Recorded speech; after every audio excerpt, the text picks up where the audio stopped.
बिस्मिल्लाहिर्रहमानिर्रहीम। अस्सलाम वालेकुम स्टूडेंट्स, मैं हूं हसान फरीद, आपका फिजिक्स टीचर। स्टूडेंट्स, आज का हमारा आर्टिकल है फाइबर ऑप्टिक्स के बारे में। ये क्या होते हैं और इनकी क्या एप्लीकेशन है, आइए जरा आज का लेक्चर स्टार्ट करते हैं।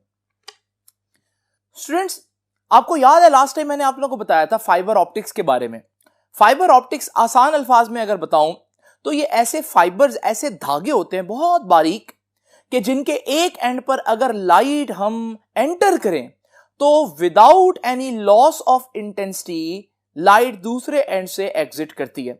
यानी कि अगर एक सिग्नल फाइबर ऑप्टिक्स में से ट्रेवल कर रहा है तो उसका लॉस बहुत कम होगा।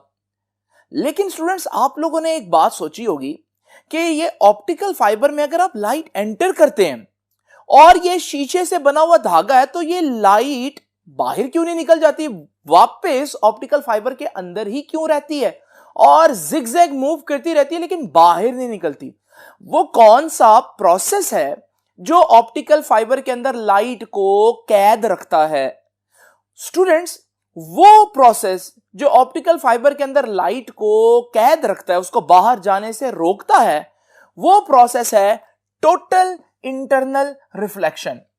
लेकिन इस प्रोसेस को समझने से पहले आइए हम पहले रिफ्रैक्शन को देखते हैं। स्टूडेंट्स, रिफ्रैक्शन क्या था? अगर आपको याद हो, मैंने आप लोगों को बताया था कि ये मेरे पास दो मीडियम्स हैं। आप देख रहे हैं, एक मीडियम जो है वो ग्लास है, दूसरा मीडियम एयर है।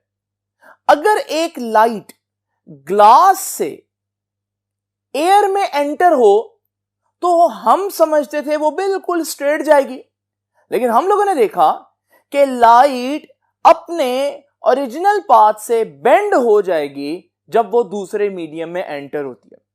तो जब लाइट एक मीडियम से दूसरे मीडियम में जाती है तो उसका बेंड होना कहलाता है रिफ्रैक्शन। आप सोचते होंगे रिफ्रैक्शन की वजह क्या है यार?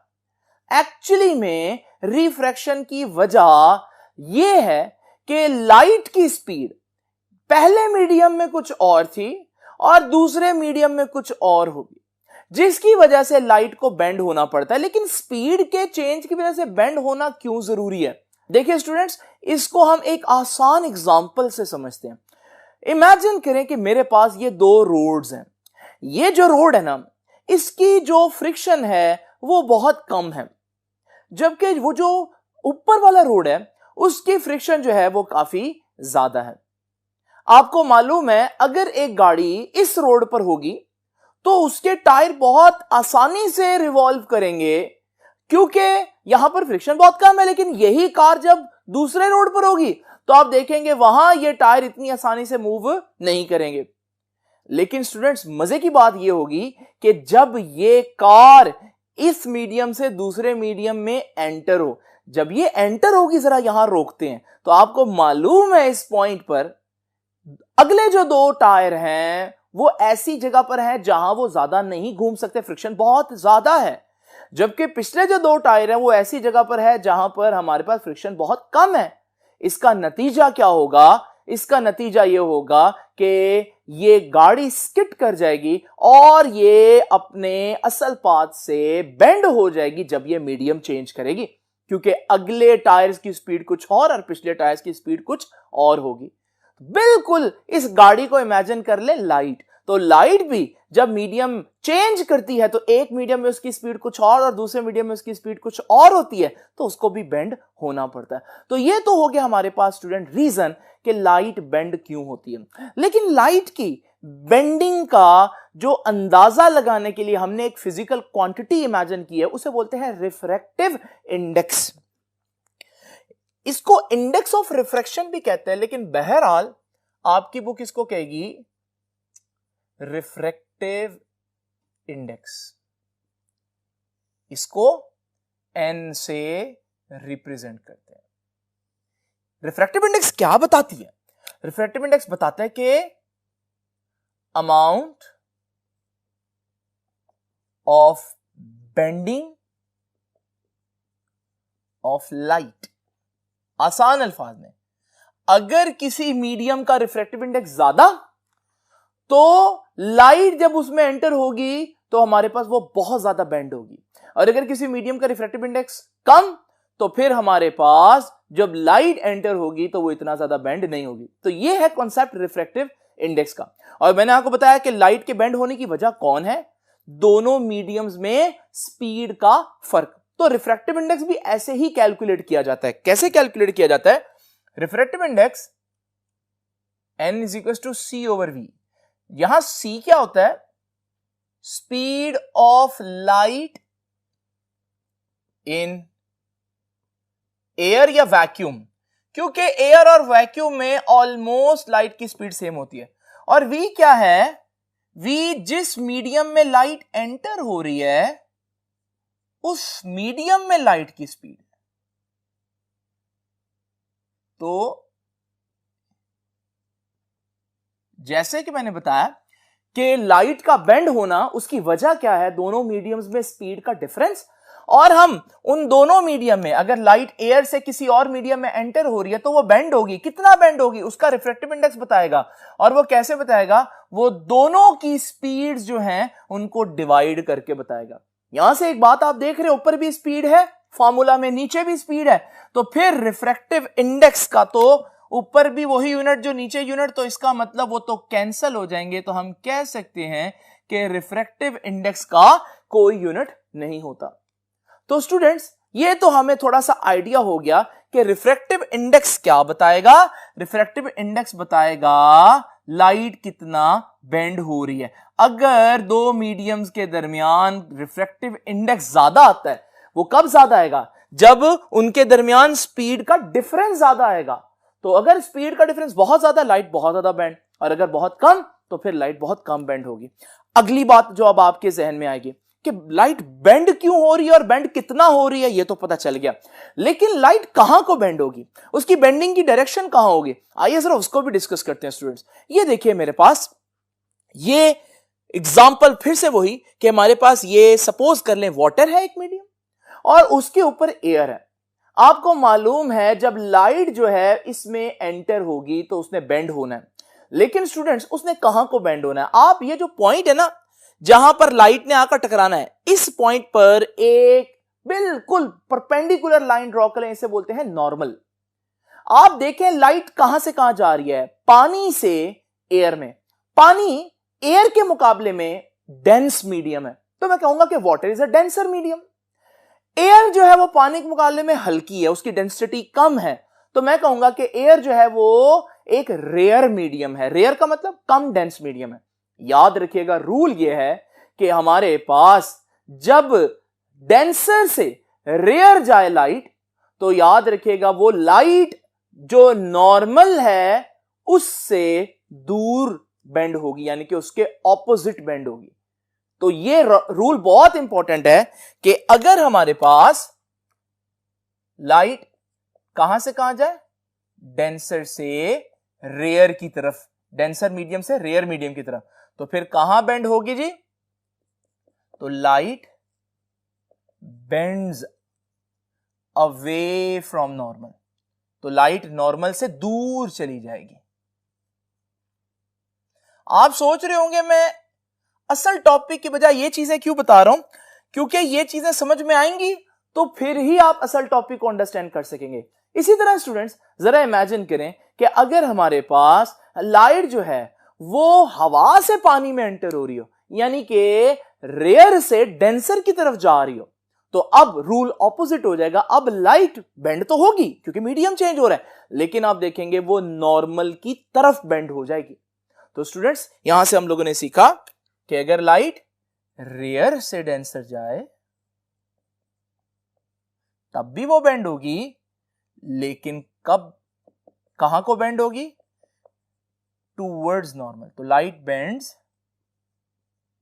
Towards normal. ये तो हो गया हमारे पास थोड़ा सा रिफ्रैक्शन का तारुफ, क्योंकि आज के आर्टिकल में रिफ्रैक्शन को समझना बहुत ज्यादा क्रूशियल और बहुत ज्यादा इंपॉर्टेंट है। नाउ स्टूडेंट्स जरा तवज्जो करते हैं आज के मेन टॉपिक की तरफ। इसके लिए हमें क्या करना पड़ेगा?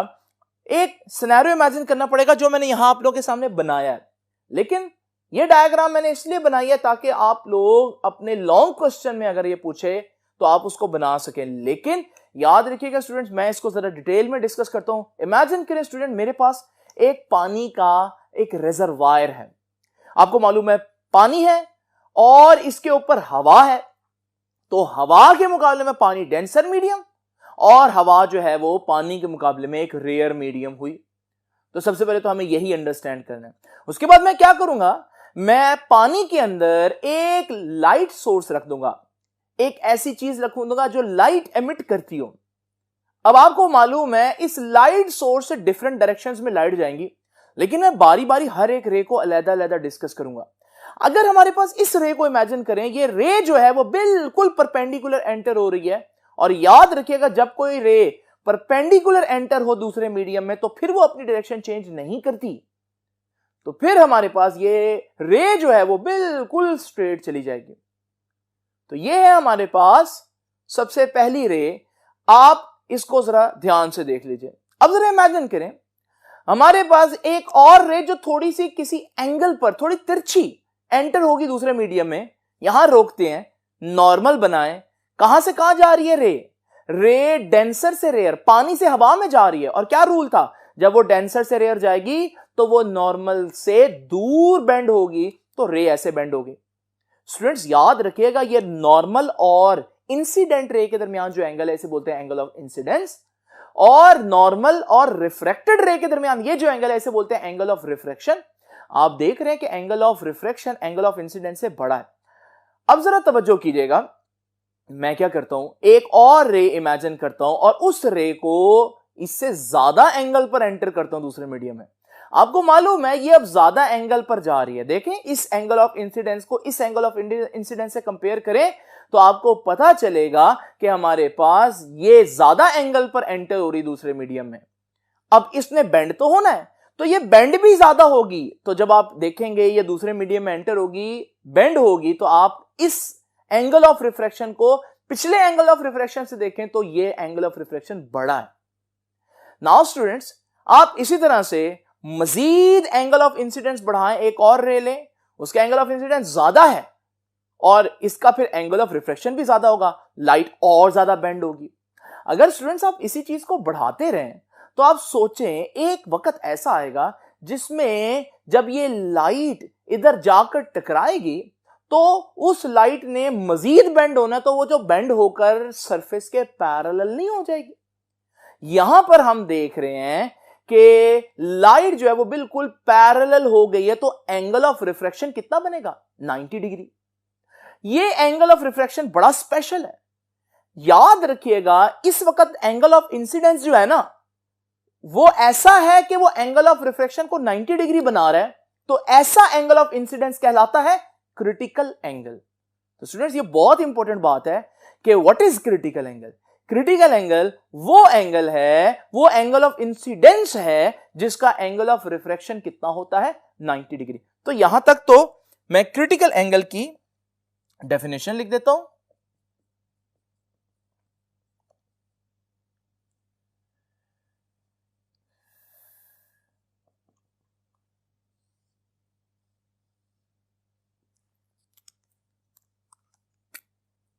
What is critical angle? That angle of incidence, ये वो एंगल ऑफ इंसिडेंस होता है whose angle of refraction is 90 degree. याद रखिएगा क्रिटिकल एंगल का सिंबल C है। तो स्टूडेंट्स ये तो हो गया हमारे पास क्रिटिकल एंगल। अब जो मैंने आप लोगों को अभी तक बताया अगर उसको हम सम अप करें तो आप देखेंगे इस पॉइंट पर लाइट ने मीडियम चेंज किया और बेंड हुई, मतलब रिफ्रैक्शन हुई। इस पॉइंट पर लाइट ने मीडियम चेंज किया और बेंड हो गई, रिफ्रैक्शन हुई। इस पॉइंट पर भी आप देख रहे हैं कि रिफ्रैक्शन हुई। और अगर हम देखें तो लाइट मुसलसल बेंड हो रही है। अगर स्टूडेंट्स मैं एक और लाइट इमेजिन करूं और वो लाइट पिछलों से ज्यादा एंगल ऑफ इंसिडेंस बनाएगी, अब उसने जब यहां पर टकराना है तो उसने और बेंड होना है। अगर आप पिछली रे देखें तो वो बेंड होते होते पैरेलल हो चुकी है मीडियम के, तो इसने अगर मजीद बेंड होना है तो मजीद बेंड होकर तो स्टूडेंट्स ये तो इसी मीडियम में वापस नहीं आ जाएगी। और स्टूडेंट्स आपको याद है जब हमारे पास एक रे वापस उसी मीडियम में आ जाए टकराने के बाद, तो उसे रिफ्रैक्शन नहीं बल्कि रिफ्लेक्शन कहते हैं। तो आपने देखा यहां पर क्या हुआ, यहां पर हमारे पास रिफ्लेक्शन हो गया, इसे बोलते हैं टोटल इंटरनल रिफ्लेक्शन। और आपने देखा शुरू में रिफ्लेक्शन हो रहा था, किसी खास पॉइंट पर आकर टोटल इंटरनल रिफ्लेक्शन हुई है। वो पॉइंट कौन सा है? स्टूडेंट्स, आपने नोट किया होगा कि जब आपका angle of incidence critical angle से बड़ा हो गया ना, तब टोटल इंटरनल रिफ्लेक्शन होगी। फिर रे ने दूसरी मीडियम में जाने की बजाय वापस उसी मीडियम में आना पसंद किया। लेकिन उससे पहले आप देख रहे हैं कि हमारे पास जब तक angle of incidence critical angle से छोटा रहा तो टोटल इंटरनल रिफ्लेक्शन नहीं हुई। तो टोटल इंटरनल रिफ्लेक्शन की डेफिनेशन क्या हो गई फिर?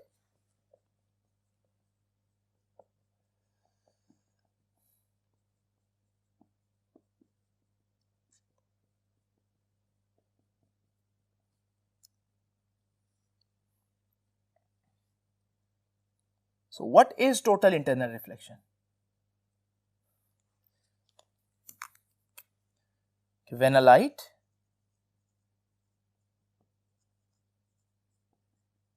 incident, या इसको यूं लिख देते हैं, when a light is moving from denser to rare medium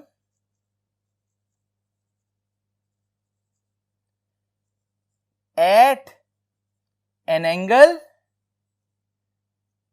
greater than critical angle, उस मीडियम के क्रिटिकल एंगल से ज्यादा एंगल पर एंटर हो, देन वो क्या करेगी, बजाय दूसरे मीडियम में जाने की, then it reflect back into the same medium। तो बजाय वो दूसरे मीडियम में एंटर होने के वापस उसी मीडियम में पलट जाएगी। इसे हम बोलते हैं टोटल इंटरनल रिफ्लेक्शन। दो कंडीशंस मैं डेफिनेशन के अंदर लिख चुका हूं कि एक तो लाइट कहां से कहां जा रही हो, डेंसर से रेयर। अगर लाइट रेयर से डेंसर जा रही है तो टोटल इंटरनल रिफ्लेक्शन नहीं होगा। और फिर स्टूडेंट्स याद रखिएगा कि हमारे पास एंगल जो है वो ग्रेटर देन क्रिटिकल एंगल होना चाहिए। जो एंगल ऑफ इंसिडेंस है वो क्रिटिकल एंगल से ज्यादा होना चाहिए। स्टूडेंट्स, ये है वो डायग्राम जो मैं अभी आप लोगों को समझा रहा था, और ये मैंने आप लोगों के सामने बना दिया। ये रे भी स्ट्रेट निकल गई है, ये बेंड हुई है लेकिन दूसरे मीडियम में चली गई, ये भी दूसरे मीडियम में चली गई, ये इतना बेंड हो गई कि पैरेलल हो गई, एंगल ऑफ रिफ्लेक्शन 90 डिग्री हो गया। तो उस वक्त ये जो एंगल ऑफ इंसिडेंस है, पहले मैं एंगल ऑफ इंसिडेंस कह रहा हूं, लेकिन अब मैं इस एंगल ऑफ इंसिडेंस को क्रिटिकल एंगल कहूंगा। और अगर आप लाइट को आप और ज्यादा बेंड कर दें, क्रिटिकल एंगल से भी ज्यादा बेंड कर दें, तो फिर लाइट वापस आ जाएगी। ये है सारा कॉन्सेप्ट, इसे हम बोलते हैं टोटल इंटरनल रिफ्लेक्शन। और सबसे जबरदस्त बात, अगर आप किसी बड़ी सी रोड पर जहां आप दूर तक देख सकते हो जा रहे हो, तो आपको एक ऐसा इल्यूजन होता है जैसे सामने पानी गिरा हुआ है, और जब आप वहां पहुंचते तो वहां कुछ भी नहीं होता। ये भी हमारे पास सिर्फ टोटल इंटरनल रिफ्लेक्शन की वजह से होता है। और भी बहुत सी ऐसी एप्लीकेशंस है जो मैं आपको बता सकता हूं, लेकिन फिलहाल हम यहीं तक रहते हैं। अब हम जरा डिस्कस करते हैं कि देखिए टोटल इंटरनल रिफ्लेक्शन की कितनी कंडीशंस हैं। दो, एक तो रे कहां से कहां जा रही होनी चाहिए, डेंसर से रेयर, और दूसरी रे किसी भी एंगल पर नहीं बल्कि क्रिटिकल एंगल से ज्यादा पर टकरा रही होनी चाहिए। लेकिन स्टूडेंट्स, मसला यह है कि क्रिटिकल एंगल कैसे निकालें।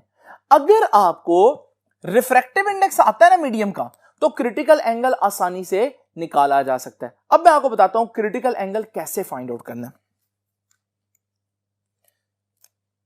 तो derivation of critical angle, critical angle कैसे फाइंड आउट करते हैं, उसके लिए आपको सबसे पहले स्नेल्स लॉ का पता होना चाहिए। अब ये स्नेल्स लॉ क्या होता है जी, अभी इसके हम डिटेल में नहीं जाएंगे, बस मैं आपको वो फॉर्मूला बताता हूं। स्नेल्स ने बोला जब लाइट एक मीडियम से दूसरे मीडियम में जाती है, सपोज करें मैं इस मीडियम को 1 कह देता हूं, और इस मीडियम को 2 कह देता हूं। तो लाइट कहां से कहां जा रही है, वाटर से एयर या मीडियम 1 से मीडियम 2। स्नेल्स लॉ कहता है कि इस मीडियम का रिफ्रैक्टिव इंडेक्स n1 और इस मीडियम में जो एंगल बन रहा है साइन थीटा 1 कह देता हूं, उसका साइन बराबर होगा दूसरे मीडियम का रिफ्रैक्टिव इंडेक्स n2 और दूसरे मीडियम में जब लाइट निकलेगी तो जो एंगल बनाएगी तो साइन थीटा 2। तो ये है हमारे पास स्नेल्स लॉ की सबसे जनरल फॉर्म। याद रखिएगा ये क्या है, स्नेल्स लॉ। अच्छा स्टूडेंट्स, मैं स्नेल्स लॉ को अप्लाई करता हूं। क्या क्या करना है मैंने, बेसिकली मुझे क्रिटिकल एंगल फाइंड आउट करना है। और अगर मुझे क्रिटिकल एंगल फाइंड आउट करना है, मैं ये वाली सिचुएशन, ये वाली सिचुएशन, ये वाली सिचुएशन नहीं लूंगा, बल्कि मैं तो ये वाली सिचुएशन लूंगा जिसमें क्रिटिकल एंगल बन रहा है। तो जब मैं बात करूंगा n1, तो n1 क्या होगा, n1 इस मीडियम का रिफ्रैक्टिव इंडेक्स। साइन किसका लेना है, उसी मीडियम का एंगल। अभी लाइट ऐसे जा रही है तो इस मीडियम में क्या एंगल बन रहा है, क्रिटिकल एंगल। तो साइन ले लूंगा क्रिटिकल एंगल का, इज इक्वल टू दूसरे मीडियम का रिफ्रैक्टिव इंडेक्स n2 और दूसरे मीडियम में जो एंगल बन रहा है, इधर अगर क्रिटिकल एंगल बन रहा है तो इधर 90 डिग्री बन रहा होगा, तो साइन 90। नाउ स्टूडेंट्स, साइन 90 तो सबको मालूम है 1 होता है। तो हमारे पास क्योंकि साइन 90 1 है, तो फिर यहां पर क्या रह गया, n1 sine of critical angle is equal to n2, क्योंकि साइन 90 1 हो गया। तो यहां से साइन ऑफ क्रिटिकल एंगल किसके बराबर आया, n2, और ये n1 इधर मल्टीप्लाई हो रहा है, उधर जाकर डिवाइड हो जाएगा। ये है क्रिटिकल एंगल को फाइंड आउट करने का तरीका। और स्टूडेंट्स जरा तवज्जो से देखिए, बड़ी मजे की बात है, वो ये कि n2 क्या है, दूसरे मीडियम का रिफ्रैक्टिव इंडेक्स। यहां दूसरा मीडियम एयर है और एयर का रिफ्रैक्टिव इंडेक्स याद रखिएगा 1 होता है। अगर दूसरा मीडियम एयर हो तो फिर यहां n2 यानी n2 तो कह सकते हो n एयर है और एयर का रिफ्रैक्टिव इंडेक्स तो 1 होता है। तो अगर यहां 1 आ जाए, ये फॉर्मूला और सिंप्लीफाई हो जाएगा और ये बन जाएगा sine of critical angle is equal to 1, क्योंकि n2 की जगह तो 1 बन जाएगा, 1/n1। ये और ज्यादा सिंपल फॉर्मूला हमारे पास है और ये फॉर्मूला हमें क्या बता रहा है कि अगर आप क्रिटिकल एंगल किसी भी मीडियम का फाइंड आउट करना चाहते हैं तो आपको सिर्फ उस मीडियम का क्या मालूम हो, रिफ्रैक्टिव इंडेक्स मालूम हो। तो याद रखिएगा, अगर मैं ग्लास का क्रिटिकल एंगल फाइंड आउट करना चाहता हूं तो यहां पर ग्लास का रिफ्रैक्टिव इंडेक्स पुट करूंगा। अगर मैं वाटर का क्रिटिकल एंगल फाइंड आउट करना चाहता हूं तो वाटर का रिफ्रैक्टिव इंडेक्स। अगर डायमंड का क्रिटिकल एंगल फाइंड आउट करना चाहता हूं तो डायमंड का रिफ्रैक्टिव इंडेक्स। और रिफ्रैक्टिव इंडेक्स एक ऐसी चीज है जो मुझे आसानी से मालूम होती है। तो अगर मैं किसी मीडियम का रिफ्रैक्टिव इंडेक्स जानता हूं तो उसका क्रिटिकल एंगल जानना बहुत आसान है, जस्ट आपने ये फॉर्मूला अप्लाई कर देना है। तो मैं एक एग्जांपल भी आप लोगों के सामने करता हूं ताकि आप लोगों को इसको सॉल्व करना आए। तो स्टूडेंट्स देखते हैं वो एग्जांपल क्या है। तो स्टूडेंट्स अभी मैं क्रिटिकल एंगल डिस्कस करूंगा, फाइंड आउट करूंगा फॉर ग्लास एयर बाउंड्री। इसी के लिए क्यों कर रहा हूं वो भी आप लोगों को अभी समझ में आ जाएगी। लेकिन स्टूडेंट्स इससे पहले कि मैं आप लोगों से ये डिस्कस करूं, दो बहुत इंपॉर्टेंट बातें जो मुझे आप लोगों को बतानी है। देखिए स्टूडेंट्स, सबसे पहली जो बात है वो ये है कि आप देख रहे हैं कि मैंने जो डायग्राम आप लोगों के सामने बनाई है वो कुछ इस तरह से है। हर एक रे को मैंने अलग-अलग डिस्कस किया है, लेकिन आप देखेंगे आपकी बुक के ऊपर ये डायग्राम नहीं, बल्कि आपकी बुक के ऊपर कुछ इस तरह से डायग्राम बनी हुई है। ये डायग्राम कैसे कंस्ट्रक्ट करनी है ये भी सुन लीजिए। इस डायग्राम में वो बेसिकली क्या कर रहा है कि एक रे को उसने इमेजिन किया और आप लोगों को दिखाया कि ये रे जो है वो बेंड होकर दूसरे मीडियम में चली गई।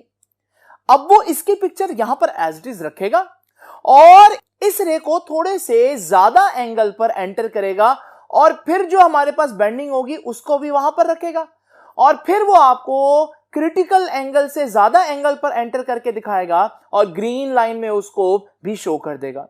ये वो डायग्राम है जो आपकी बुक ने बनाई और इसी डायग्राम का सिर्फ ये वाला हिस्सा जो है ग्रीन वाला, जो क्रिटिकल एंगल से ज्यादा एंगल पर रे एंटर हो रही है, वो नीचे भी उसने एक दफा फिर से बनाकर दिखाई है।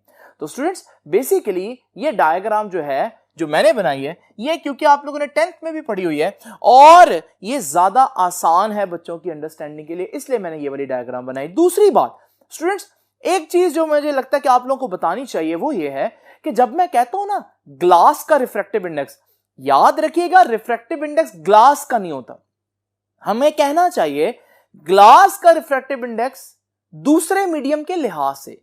यानी अगर मेरे पास ग्लास है ना, उसका रिफ्रैक्टिव इंडेक्स सपोज करें हमारे पास 1.5 है, तो भाई वो रिफ्रैक्टिव इंडेक्स ग्लास का 1.5 किसी और मीडियम के लिहाज से होगा, वो एयर के लिहाज से। अगर मैं कहता हूं वाटर का रिफ्रैक्टिव इंडेक्स 1.33 है, तो ये वाटर का रिफ्रैक्टिव इंडेक्स एयर के लिहाज से, क्योंकि जब भी रिफ्रैक्शन होगी एक मीडियम नहीं बल्कि दो मीडियम होंगे।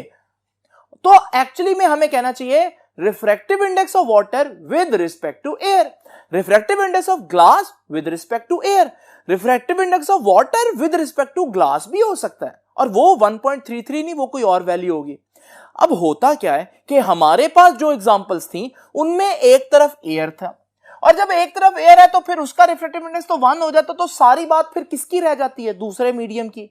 इस वजह से यहां पर मैं बार बार कह रहा था रिफ्रैक्टिव इंडेक्स ऑफ ग्लास या रिफ्रैक्टिव इंडेक्स ऑफ वाटर, तो उसमें एक्चुअली में मुझे पूरा ये कहना चाहिए refractive index of water with respect to air, लेकिन एयर का क्योंकि अपना रिफ्रैक्टिव इंडेक्स हमने 1 सपोज किया हुआ तो फर्क नहीं पड़ेगा। तो स्टूडेंट्स याद रखिए रिफ्रैक्टिव इंडेक्स किसी एक मीडियम के लिहाज से नहीं बल्कि दोनों की म्यूचुअल रिलेशन होता है, दोनों के लिहाज से देखते हैं। ये तो होगी वो दो बातें जो मैंने आपको बतानी है। तो आए चलते हैं वापस अपने टॉपिक की तरफ कि ग्लास एयर बाउंड्री का रिफ्रैक्टिव इंडेक्स कैसे फाइंड आउट करेंगे। इस फार्मूला को याद रखना आप लोगों ने। तो स्टूडेंट्स मैंने आप लोगों को बताया कि किसी भी आपके पास मीडियम का क्रिटिकल एंगल आप लोगों ने फाइंड आउट करना है, तो फार्मूला क्या है, अगर दूसरी बाउंड्री एयर की है जो कि आज हम लोगों ने देखा है, तो फिर आप क्या करेंगे, सिंपल हम दूसरे उस मीडियम का जो रिफ्रैक्टिव इंडेक्स है वो पुट करें तो हमारे पास आंसर आ जाएगा। याद रखिएगा ग्लास का रिफ्रैक्टिव इंडेक्स मालूम है, तो आप क्योंकि ग्लास का क्रिटिकल एंगल फाइंड आउट कर रहे हैं तो यहां मैं ग्लास का ही रिफ्रैक्टिव इंडेक्स पुट करूंगा और ग्लास का रिफ्रैक्टिव इंडेक्स होता है 1.5। तो जब मैं इधर पुट करूंगा तो देखते हैं कैलकुलेशंस क्या आएंगे। ये है sine of critical angle 1 over refractive index of glass, वो क्या है 1.5। स्टूडेंट्स अगर आप क्रिटिकल एंगल फाइंड आउट करना चाहते हैं तो ये जो साइन है उधर जाकर ये साइन इनवर्स होगा, तो ये साइन इनवर्स, तो ये हमारे पास उधर है 1.1 ओवर 1.5। अब जरा देखिए जब मैं इसको सॉल्व करता हूं स्टूडेंट्स तो क्रिटिकल एंगल का आंसर आता है 41.8 डिग्रीज, यानी कि ये है हमारे पास ग्लास का क्रिटिकल एंगल। इसका मतलब क्या है, अगर मेरे पास ग्लास हो और उस ग्लास के दूसरी तरफ एयर हो तो इसका क्रिटिकल एंगल 41.8 है ना, यानी अगर मैं 42 डिग्री पर कोई रे एंटर करूंगा तो क्योंकि वो 42 डिग्री पर एंटर हो रही है, क्रिटिकल एंगल से ज्यादा एंगल पर एंटर हो रही है, तो आप देखेंगे कि वो उसी मीडियम यानी कि ग्लास में वापस आ जाएगा, यानी कि इस एंगल पर ग्लास क्या करना शुरू कर देगा, टोटल इंटरनल रिफ्लेक्शन शुरू कर देगा। तो यहां से हम लोगों ने यह सीखा कि अगर आप किसी चीज का क्रिटिकल एंगल फाइंड आउट करना चाहते हैं तो रिफ्रैक्टिव इंडेक्स पता होना चाहिए, और अगर क्रिटिकल एंगल फाइंड आउट कर लें तो फिर आप बता सकते हैं कि अब ये टोटल इंटरनल रिफ्लेक्शन करेगा या नहीं करेगा। नाउ स्टूडेंट्स इस सारी बात का हमारे आज के आर्टिकल से क्या ताल्लुक है, आप भूल तो नहीं गए मैंने आपको स्टार्ट में क्या बताया था? मैंने स्टार्ट में बताया था कि वो जो फाइबर ऑप्टिक्स होते हैं या ऑप्टिकल फाइबर, वो शीशे के बारीक बारीक धागे होते हैं। जब लाइट उनमें एक तरफ से एंटर हो तो वो लाइट जो है वो दूसरी तरफ से निकलती है, यानी कि लाइट उस ग्लास के अंदर रहती है। हम सोच रहे थे यार ये तो शीशा है, अगर लाइट इसमें एंटर हो तो लाइट को तो निकल जाना चाहिए। तो क्वेश्चन क्या है, लाइट क्यों नहीं निकलती? सब इसी बात का जवाब देने के लिए आज की ये डेरिवेशन की गई है। होता क्या है, इमेजिन करें ये मेरे पास एक ग्लास का रॉड है, बहुत बड़ा करके दिखा रहा हूं, असल में आप ऑप्टिकल फाइबर में इसको बहुत बारीक देखेंगे। स्टूडेंट्स हमारे पास ये मीडियम ग्लास है और ये डेंसर मीडियम है, जबकि बाहर इसके एयर है और वो एक रेयर मीडियम है। अब जरा इमेजिन करें अगर मैं एक रे 20 डिग्री पर एंटर करता हूं, अगर ये 20 डिग्री पर हमारे पास टकराएगी तो आपको पता है ग्लास का क्रिटिकल एंगल 41.8 है, और मैं जिस एंगल पर रे को एंटर कर रहा हूं वो तो हमारे पास क्रिटिकल एंगल से कम है। तो आप देखेंगे यहां रिफ्रैक्शन हो जाएगी और ये रे निकल जाएगी।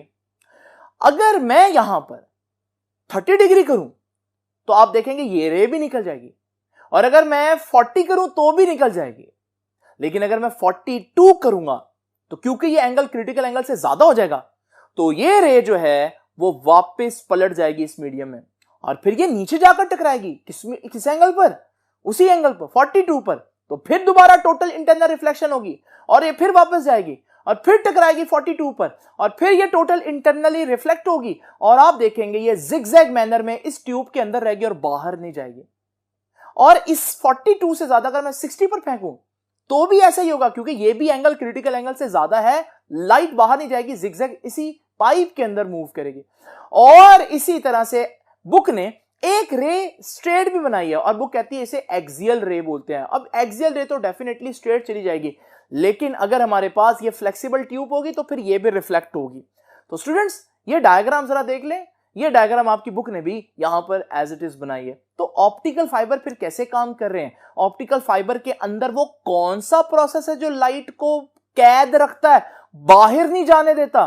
तो अब आपको समझ में आ गई होगी वो कौन सा प्रोसेस है, वो टोटल इंटरनल रिफ्लेक्शन है। तो अब यहां से आगे क्या है, यहां से आगे आप टोटल इंटरनल रिफ्लेक्शन को फिर डिस्कस करेंगे बहुत थोड़ा सा, लेकिन अब जनरल डिस्कशन नहीं करेंगे। अब हम कहेंगे टोटल इंटरनल रिफ्लेक्शन ऑफ या total internal reflection in fibre optics.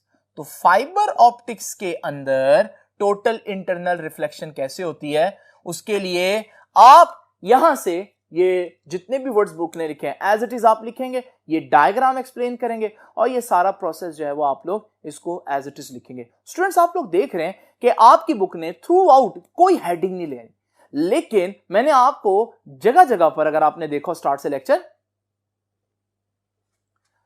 तो मैंने आपको स्टार्ट से लिखा बुक वाली चीज है, लेकिन उनको डिफरेंट हेडिंग्स बनाकर लिखा है ताकि आपको याद रहे कि कौन सी बात कहां पर कहनी है और ये सारा आर्टिकल बेसिकली चल किस तरह से रहा है। स्टूडेंट्स अब आप लोगों ने एक और बात याद रखनी है, याद रखिएगा हम लोगों ने देखा कि टोटल इंटरनल रिफ्लेक्शन की शर्त क्या थी कि एक डेंसर मीडियम हो और दूसरा रेयर मीडियम हो। जरा इमेजिन करें कि मैंने यहां पर ग्लास का रॉड लिया और बाहर एयर है, तो हमारे पास एक डेंसर और एक रेयर मीडियम। लेकिन समटाइम्स वो क्या करते हैं, वो जो ए वाला ग्लास है इसके ऊपर भी एक ग्लास की लेयर चढ़ा देते हैं, लेकिन वो वाला ग्लास कम रिफ्रैक्टिव इंडेक्स का होगा, यानी कि रेयर मीडियम ही होगा, तो उसको हम बोलते हैं क्लैडिंग। और ये जो दरमियान वाला ग्लास होता है जिसका रिफ्रैक्टिव इंडेक्स ज्यादा होता है इसे हम बोलते हैं कोर। और याद रखिएगा अगर हम इसको साइड से देखें तो हमें ये कुछ इस तरह से नजर आता है। ये चीज आपकी बुक ने अगले पेज पर बताई हुई है। ऐसा फाइबर ऑप्टिक्स जो है ना इसे बोलते हैं step index fibre. Step index क्या मतलब है, मतलब यह है कि लाइट इस पॉइंट से चली और इस पॉइंट तक पहुंची, थ्रू आउट उसका रिफ्रैक्टिव इंडेक्स सेम रहा क्योंकि मीडियम चेंज नहीं हुआ, कोर में ही रही लाइट। लेकिन जब वो इस पॉइंट पर आकर टकराएगी, यहां से आगे मीडियम चेंज हो रहा है, यानी कि थ्रू आउट हमारे पास मीडियम सेम रहेगा। एक पॉइंट ऐसा है या एक लाइन ऐसी है जहां पर एक ऐसा स्टेप है जहां पर इंडेक्स चेंज हो जाएगा क्योंकि मीडियम चेंज हो जाएगा, इसलिए हम बोलते हैं इसको स्टेप इंडेक्स फाइबर। तो स्टूडेंट्स ये था आज का आर्टिकल, लेकिन यहां से हम लोगों ने सीखा कि कौन सा प्रोसेस है जिसकी वजह से लाइट जो है वो फाइबर ऑप्टिक्स के अंदर कैद रहती है, टोटल इंटरनल रिफ्लेक्शन। लेकिन क्या सिर्फ यही एक प्रोसेस है जो लाइट को कैद रख सकता है? नहीं स्टूडेंट्स, एक और प्रोसेस भी है जिसका जिक्र हम नेक्स्ट आर्टिकल में करेंगे। आपसे मुलाकात होगी।